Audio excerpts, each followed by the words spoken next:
Hi guys, ඔන්න මේ video එකෙන් ගෙල්ලා තියෙන්නේ OB51 අප්ඩේට් එකෙන් පස්සේ අපේ සේවරේ එන්න තියෙන සුපිරි අලුත් යෝ බණ්ඩල් එක ගැන වීඩියෝ එකේ එක තැනක්වත් ස්කිප් නොකර බලන්න. එහෙනම් මේ යෝ බණ්ඩල් එකේ සුපිරි දැන් ඔයාලට මැග ඇරෙන්න පුළුවන්. දැන් මේ වීඩියෝ එකට ලයික් එකක් දාලා සෙට් වෙන්න. එහෙනම් වැඩි කතා නැතුව අපි යමු අද ගැන වීඩියෝ බලන්න. මෙන්න මේ විදිහට තමයි මේ යෝ බණ්ඩල් එක බලා ගන්න පුළුවන් වෙන්නේ. අමුතු නිල් පාට ලුක් එකකට තමයි මේක ඩිසයින් කරලා තියෙන්නේ. ඒක නම් පට්ටම ලුක් එකක් තියෙන්නේ.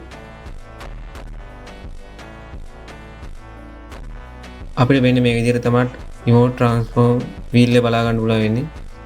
මේ බණ්ඩල් එකේ රතුයි කළුයි සුදුයි එකතු කරලා හැදලා තියෙන බණ්ඩල් එක නම් සුපිරියක්. ඒක නම් අමුතු ලුක් එකක් තමයි තියෙන්නේ.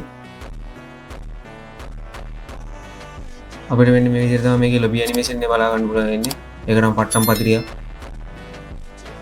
මේ බණ්ඩල් එක නම් ගේම් එකේ ඉස්සරහට සුපිරියක්ම වෙයි. අපිට වෙන්නේ මේ විදිහට තමයි මේකේ මෙඩිකිට් ගහන විදිහ මේ විදිහට බලා ගන්න පුළුවන්. ඒ 아무තු වඳින තාලයකට වගේ තමයි ඒක ඩිසයින් කරලා තියෙන්නේ. ජම්ප් ඕවර් වින්ඩෝ එකේදී එහෙම සුපිරි ඇනිමේෂන් එකක් යනවා එකේ. ඒකත් මේ විදිහට බලා ගන්න පුළුවන්. ටයර් රුඩින් පණිද්දි සුපිරි ඇනිමේෂන් එකක් යනවා පිටිපස්සේ. ඒකත් සුපිරිය. මේ සැරේ ඉවෝ බණ්ඩල් එකේ විශේෂත්වය තමයි මේ ඉවෝ බණ්ඩල් එක ෆීමේල් බණ්ඩල් එකක් විදිහටත් එනවා. ඉවෝ ෆීමේල් බණ්ඩල් එකක් කියන පළවෙනි වතාව තමයි මේක. ෆීමේල් කැරක්ටර්ස්ලා දාලා ගේම් එක ගහන අය නම් මේක සුපිරියක් වෙයි. මෙන්න මේ විදිහට තමයි අපිට මේ ෆීමේල් ඉවෝ බණ්ඩල් එක බලා ගන්න පුළුවන් වෙන්නේ. ඒකත් අර මේල් බණ්ඩල් එක වගේම ලුක් චේන්ජර් දෙකකින් බලා ගන්න පුළුවන්. රතු පාට වගේම නිල් පාට. ඒකෙත් පට්ටම ලස්සනක් තියෙන්නේ. මේ ඉවෝ බණ්ඩල් එක ගැන හිතන දේවල් වල පහලින් කමෙන්ට් එකක් දාගෙන යන්න. මේ ලොබි ඇනිමේෂන් එකත් පට්ටම පදිරි.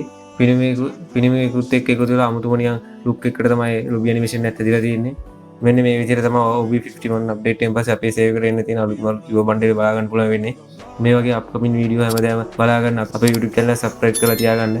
එහෙනම් මේ වගේ සුපිරි අප්කමින් වීඩියෝ එකකින් ආයෙත් සිට්ටමු. එතකන් හැමෝටම good bye.